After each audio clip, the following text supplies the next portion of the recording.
all connected here, going live here on both YouTube and LinkedIn. So LinkedIn is taking a little bit longer. So if you are on YouTube, also just watching the replay, want to let you know these lives that I've been doing, they have been a little blurry in the first few minutes of the replay. So if you are watching, keep watching, it will clear up. Not really sure what that's about, but I know that I probably look like a little bit of a blob, but that's all right. So this month, July, is all about pushing to progress beyond the inner voice. It's what we're talking about inside Black Screenwriter Alliance, which is our online community. I will share more about that. And we are going to be talking about here live, different topics all throughout the month. And today is all about managing stress. So if you are a Black screenwriter and you are stressed, guess what? So am I. So is everybody, because that is how life is right now. So we're going to dive into how to actually manage that. Now, make sure that you like, subscribe, and enjoy this live stream. Welcome. My name is Chris Cyrus Johnson. I am a showrunner, film producer, screenwriter, and the CEO of Black Screenwriter Alliance, where we bring together emerging Black screenwriters who are serious about building a career in the entertainment industry, coming together to elevate your writing, build industry connections, and forge your own paths in the industry as Black creators, and a path that works for you with allies, right? We are each other's allies. We are each other's best allies. So as we are going chatting here on this live, letting you know we are talking about managing stress because there's a lot of reasons to be stressed. So many reasons to be stressed, right? We've got the state of America. If you're in America, and honestly, if you're not in America, you are probably still feeling the runoff and the ripple effect of what's happening in this country. The state of the world. There we go. If you're not in America, you might be feeling the state of the world. There's climate change, there's cost of living is just so high, and the cost of everything is high, but what people are making is not. There's also the state of this actual industry, film and television. Yeah, that's been a real fun ride for the last 2 years. Sarcasm. And then there's also your everyday life, right? You may have mental health conditions that you are dealing with. There is also, so like mental health conditions, physical conditions, your personal life things that are happening. And also, there is a high demand on our attention, a high demand through these like wonderful devices that we keep with us at all times that, I didn't have when I was a kid, dating myself here. But these are this constant pulling of our attention and this constant bombarding us with information, because these devices are meant to be addictive and these social media platforms are meant to be addictive. I recognize that I am talking to you guys from one. um, but these are all things that can add to our stress. Or when you're stressed, these are certainly things that are not helping to bring it down, right? And then on top of that, you may have creativity stress. Like I posted last week, like stressed because I stressed so I can't write, and then stressed because I'm not writing. And like I posted a meme, and sometimes that is how it feels. It's like there is also creative stress. So managing stress is actually incredibly important. And I think we all like know that, but a lot of us are not actually doing it. So I want to first share why is this important? Like, yes, things are stressful, life is crazy, the world is crazy. So it can feel like, well, you just have to suffer and deal with it, because sometimes it feels like you just have to suffer and deal with it. But there are also things that you can actually do to manage that stress. It doesn't mean you're going to eliminate it. It doesn't mean it's not going to still impact you, but you can mitigate it to reduce the effects of it on you. And when I talk about that, I'm talking about your nervous system, right? Your nervous system responds to stress. So I talked about this in a live last week. I mentioned you have kind of like two sides of your nervous system. Your parasympathetic nervous system, which is your like rest and digest. It is your relaxation side, is the side that helps you sleep. It is the side that lets your body recover. It is the side that like actually processes your food in your guts. And so that is the side that, we want to be able to move more easily into. The sympathetic nervous system is your fight, flight, freeze, fawn response. And that is the side that gets stimulated under stress. Now, some stress is good, like when you're working out, you are trying to push yourself, right? But the stress of like the onslaught of rage and despair and craziness happening in the world, like that's not healthy for any of us. That's why so many of us are outraged by the things that are happening. So your sympathetic nervous system, your fight, flight, freeze, fawn response can trigger even when you are not in an actual life-threatening situation, but it can still put your body into that same stressed state. And that stresses your nervous system. When you are doing that, it also makes it harder to move into the rest and digest side, your parasympathetic, which is the side that you need to actually sleep. That is the side that helps you to relax. Like that is the side where your body repairs. If you're never getting into that, right? If you're constantly in stress mode, then it's hard to sleep. It's hard to, like, you might have tummy issues. There are a lot of people, especially people who have anxiety or people who have autism or ADHD, that also have digestive conditions or autoimmune conditions because they're in a heightened state of stress already. And again, the world is not making this better. So when you are in a heightened state of stress, you are not able to repair your body. You're not able to restore. You're not able to get some sleep. It's also very, very hard to be creative, right? So there's a nervous system element. And then, like I just mentioned, how that actually impacts your health. It compromises your digestion, it compromises your immune system. Um, it compromises like all of your systems, but it definitely makes it harder on your body, right? Then stress also hard on your mental health. And those two things can feed into each other, right? You might have a mental health condition or challenge, PTSD, autism, ADHD, bipolar, whatever it is, or just like anxiety. There's so many of us that have anxiety, just generalized anxiety disorder. So there's those things then also feed into challenges in mental health. That stress, right? It makes those things worse. And that is not good for your mental health. It makes it harder to um, be in a positive state and to feel optimistic and able to like take action. It can put you in a state also of like survival. I feel like so many of us operate from this state of survival, and we're not really getting to like the thriving part, right? Like that's where I want to be. I want to be in the thriving in all the things I'm doing. Like I'm not even just a screenwriter, I'm not even just a showrunner, I'm a CEO. I do lots of things, but I want to be in that thriving part. But that stress, that high, high, high, high, high makes it hard to ever feel like you're thriving. And it makes it harder to manage your mental health. So mental health management, super, super important. I think, especially, you know what, I'm not going to say especially as creative people because it's really important for everybody, but I am going to say that we are creative people, and so we also have to think about the mental health aspect, because what we create, what we put on the page when we're trying to tell stories, that is certainly impacted by the state of our minds. So for our creativity to flourish, right, for us to be able to think clearly, to be inspired, to let your mind expand beyond the stress of the moment, you have to actually bring the stress down. You have to be able to manage it, because otherwise it is very, very hard for that creativity to actually flourish. So, what have I got for you today? I am giving you 6 ways to manage stress, right? 6 ways to manage stress. The first thing is to slow down. And that doesn't mean, it may mean, so actually, I'm not going to qualify that. It can mean a variety of things. It can mean something as small as pausing and taking 2 minutes to do some deep breaths. That's a slowdown. And deep breathing is actually a really important one, because deep breathing helps to shift your nervous system from the sympathetic fight, flight, freeze, fawn into the parasympathetic rest and digest.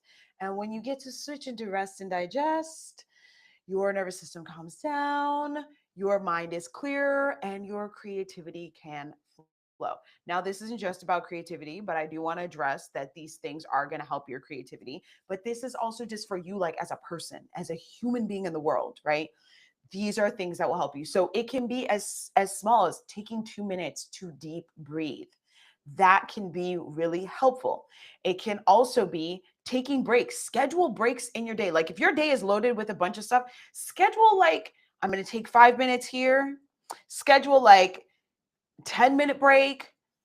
It may also mean a break through your week, right? Like it might be a break in your day, but it could also be like, hey, Sunday I unplug. Sunday I actually take a break from obligations. Like pick a day if that's available for you. I know sometimes like parenting is a full-time job, but pick a day or even small increments in the day, like give yourself time to pause and reset and then incorporate that breathing, right? Incorporate that breathing in there. So slowing down can look like that.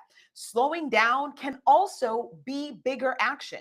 For example, last August, I was like, I am burnt out. I've been burnt out. I've been burnt out for years.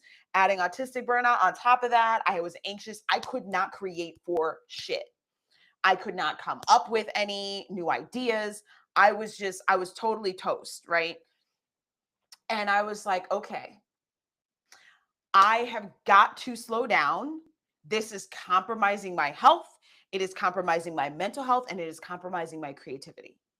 I'm like, I have to slow down. So last August, I decided to pretty much take everything off of my plate that was not too it was two specific things. One, it was my community, Black Screenwriter Alliance.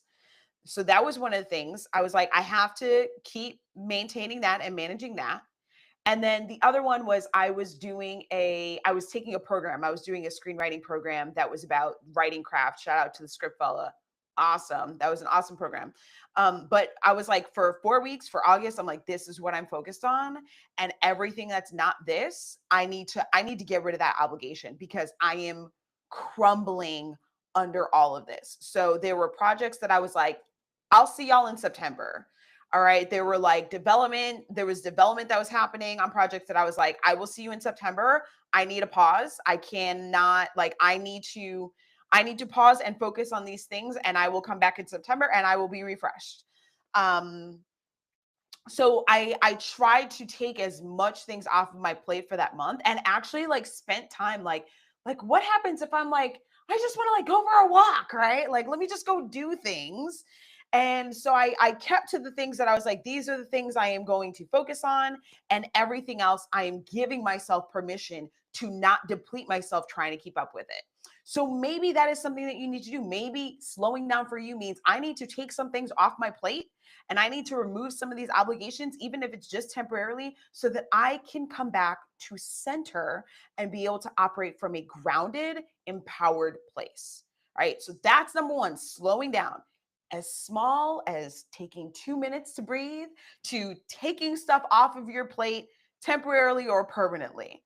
All right. Number two, movement. Movement is really powerful. Gets your endorphins going. All right. And endorphins elevate your mood. It has an actual chemical response in your body. So, working out, if you're not a workout person, maybe just start working out. Maybe start with just going for a walk, right?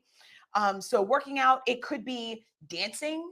It could be, let me take 5 minute dance break in my day.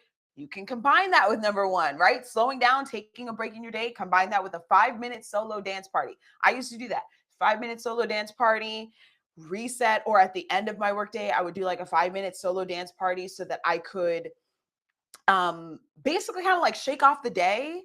And it's elevating, right? You're playing music, you're moving your body, and it also gets you in your body, right? So whether it's working out, whether it's dancing, whether it's yoga, whether it is rock climbing, movement gets helps to get you out of everything that's happening up here and helps to get you in your body. Because a lot of the stress is all the thinking stuff that's happening up here and all the things that you're worried about and all the catastrophizing and all the concerns and all the things you have to manage. When you take the time to be like, I'm working out or I'm dancing or I'm moving my body, that allows your brain, your mind, your conscious mind to get a break from all of those concerns and actually come out of the literally like the above the neck the above the neck brain activity and down into the rest of your body, and like, oh, what am I, what's going on in the rest of me? So for me right now, I'm doing a lot of working out. I mean, I also love working out. Like, I am a workout buff. Like,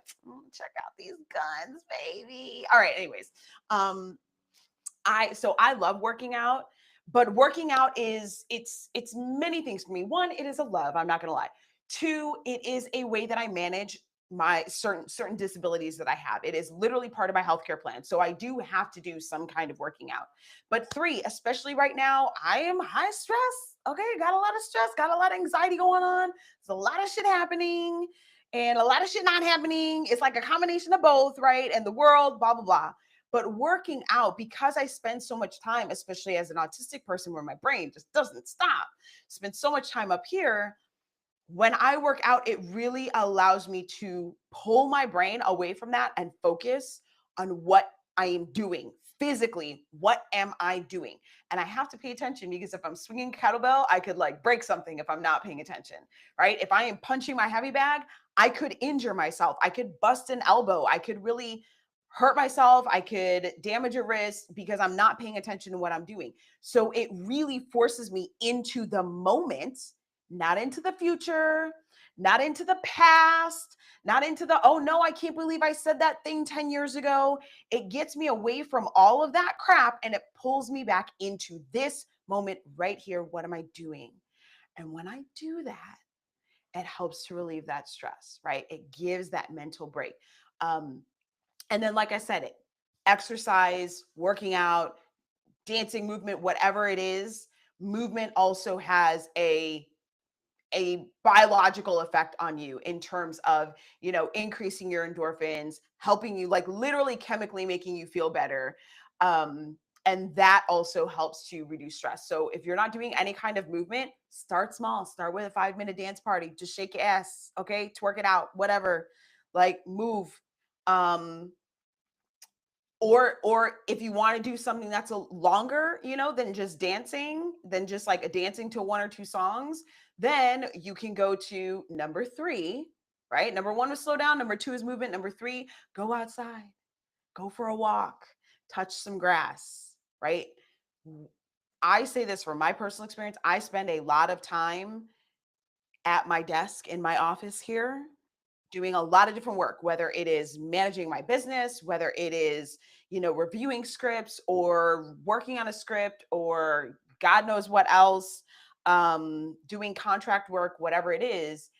And sometimes I'm like, yo, I just need to go outside, like go be in some grass, which is great where I live now, because like where I used to live, there wasn't a lot of grass. It's a lot of concrete, and that was affecting me, but like where I live now, there is grass. There's like trees. I can go walk around. But even if there isn't, going outside, just being in the air, taking a walk, doing some movement, even if I'm not taking a walk, if I'm like, oh, I'm just gonna like go around the corner of the park and sit down, just going outside can be so helpful, because it's also a change of scenery, but also like sunlight can literally affect us. It literally elevates the mood.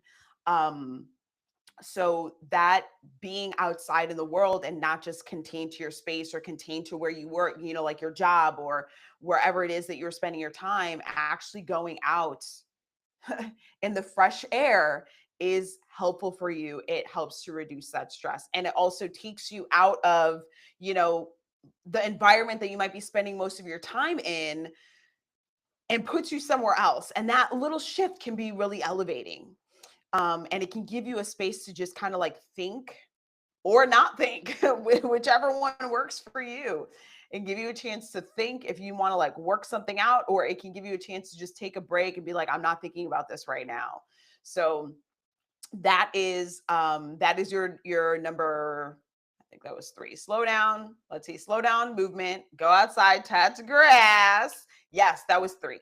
So number four, journaling. I am a big journaler. I process out loud and I don't always have an out loud person to process with. So I like to do a lot of journaling. I have found a lot of writers have found journaling to be beneficial. It is a great way to just get things out of your head. So, for example, every day I like to do what I call a brain dump, and that is just open a page in a journal. It could be on a notebook, whatever, if you don't have a journal. I have like a lot of journals. So I open the page, I set a timer. I have done this for 20 minutes. If this is your first time doing it, I would say just set a timer for 20 minutes and just write whatever comes out of your head. Don't think about it, like don't judge it. Don't try to edit it. Just write whatever needs to come out of you. Put it down on the page, right? And whatever feelings come up while you're doing that, like just write and get it out of you, and that helps you to clear out the thoughts, to clear out your feelings, to put it down on paper, so that it's not just a jumble in your head. So if you're doing this for the first time, I would say set a timer for 15, 20 minutes. And if you ever like in that time, you're like, okay, I don't know what else to write, start with what I feel in my body is, and then go from there and then just see what starts to come up. I know it may sound weird. You're like, why the hell am I talking about my body when I'm journaling? Just just give it a try, because what that does is it allows you here while you're writing, thinking, and now there's nothing coming up and you're like, okay, well, what I feel in my body is, and you might be like, what I feel in my body is like nervousness in my gut, and then that could help to open up like, okay, well, where's that coming from? So it's a way of like journaling it out, but also connecting your body into that experience if you get, if you get stuck, if you get stalled. So that's one thing that you can do so that you can just keep going until the timer goes off. Now, if you're creating this as like a daily practice, which is what I do, I would say set a timer for 5 minutes. Just do like 5 minutes a day and just write out whatever comes to mind. It could be what you are, something that happened yesterday that you're thinking about. It could be something you want to make sure you do today. It could be, a feeling that you have. It could be a challenge that you're facing. It could be whatever random thought that's coming up for you. But give yourself that time, 5 minutes every day, just to like get that out of you and to get it on paper so that you're not just holding it. It's a way of helping you process, and it can help you process stress specifically. You may also find that as you are doing that and you are writing things out, you will start to get ideas for shifts that you can make, right? So if I'm writing like I'm really anxious, I'm nervous about blah, blah, blah, I might get an idea where I'm like, oh, I could try this. And now it has opened up the pathway for not just I'm getting it out of my head and getting it out of my body. Now I am actually finding things that I can do to shift my situation. That may not come up. It's probably going to at some point, not gonna lie. If you're writing about stuff that is bothering you or stressful, you're probably going to, as you do that, start unlocking, oh, here's something that I can do, or here's a shift, or well, here's even a reframe, like, oh, well, now that I'm writing this out, actually, I guess I could think about it this way. Like maybe this is what's really going on. There's a lot of shifts that can happen, and those shifts will help you to manage your stress. So if you are stressed, like I am, like all of America is, journaling can be really helpful. So that is number 4, journaling. Okay, number 5, rely on your community, right? Like who are the people around you that can be your support, that are your support? Is it friends? Is it certain family members? Who are the people that you can trust that will either be someone that you can talk out what's going on and problem solve, or that maybe you just need to vent. Maybe you need someone that you can problem solve with, like, hey, I need some ideas, or like I'm really struggling with this. I could use your insight or perspective. And the people where you're like, I'm feeling really down, and those might be the purple people. Those might be the people that will actually lift you up and be like, yo, this is how you're a badass. Keep going. So community is really important. Relying on that community is really important. And if you don't have community, go find community.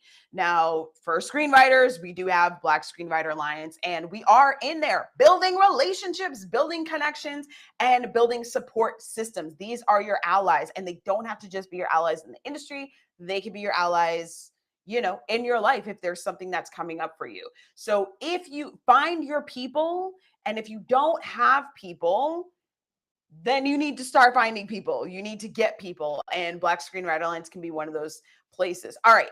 The other thing is, also in relation to community, you may need to also remove some people from your world that are adding to your stress. If you're like, this relationship is stressing me out, this relationship is harmful to me, this relationship is toxic, this relationship is whatever it is, or it's just draining, then you may need to put boundaries around that relationship. Like, hey, I cannot engage with you in this way. So, whatever behavior it is that this person's doing, you might be like, hey, this is not working for me. I can no longer engage with you in this way. So I would prefer if you dump that on somebody else. Or it might be that you need to actually remove people from your world because they should not actually be there. They are actually causing you harm, or they are a hindrance to you. It is okay to let people go. Everybody not coming with you on your ride.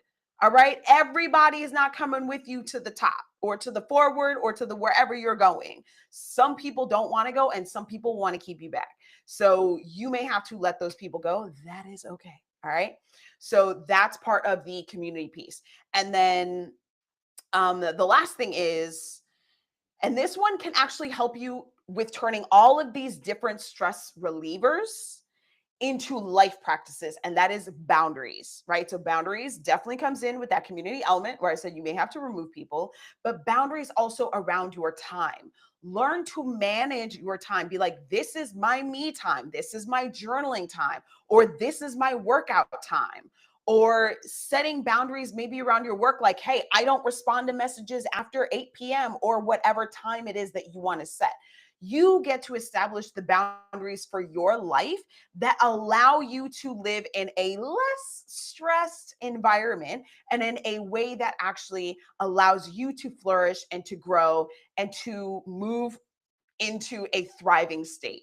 Right. So boundaries can look like a lot of things. Honestly, I think I'm probably going to end up doing a whole live stream just on boundaries because this is such a big topic. So I want to know, which one of these are you going to do next? Share in the comment what you do, right? If you're in the comments, share in the comments what you do that helps you to manage stress, so that it's not taking you over. And make sure that you also check us out in Black Screenwriter Alliance. You can try it 7 days for free. blackscreenwriteralliance.mn.co. We would love to have you in there. We are doing all kinds of great stuff. And we have guests, we do workshops, we have strategy calls, we have a monthly goal setting and action call. There's lots of things that are going on in there. So come on, check it out, and I can see you inside. Try it, 7 days free. Yes. All right. So that is what I've got for you. Let me just do a really quick recap. These 6 ways, my 6 tips for managing your stress. Slow down, move your body. I know that seems like they're opposite, but they're actually not. Slow down away from the stress and then move your body so you can get into your body, out of your head. Go outside, baby, touch some grass, feel the air, feel the breeze on your skin. All right. Journal, get it out of your head, help you process it. Rely on your community. That's number 5. And if you don't have one, go find one. You can come join us in Black Screenwriter Alliance for that. And then also the last one is learn how to set and keep your boundaries. And with that, learn how to enforce your boundaries too, because when you set boundaries, sometimes people will push those boundaries. So you need to learn how to enforce it and uphold your boundaries so that you can keep your peace, baby. Because it doesn't feel like there's a lot of that going on right now. The peace having. And that is what we want. So thank you so much for joining me. Make sure that you like and subscribe so that you get notified when I go live or post new videos. And I will see you guys in the next live stream.